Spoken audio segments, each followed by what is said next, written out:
Rais wa Marekani Donald Trump amefanya mkutano wa faragha na maafisa wakuu wa idara za ujasusi wa nchi hiyo, huku vyombo vya habari vikizuiwa kabisa kuhudhuria au kupata taarifa zozote kuhusu kilichojadiliwa.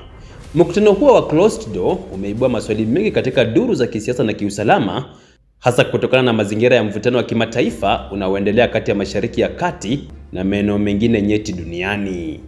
Ikulu ya White House haijatoa maelekezo rasmi kuhusu ajenda ya mkutano huo, lakini imethibitisha kuwa Trump anatarajiwa kutoa tamko muhimu ndani ya takriban masaa 6 baada ya kikao hicho.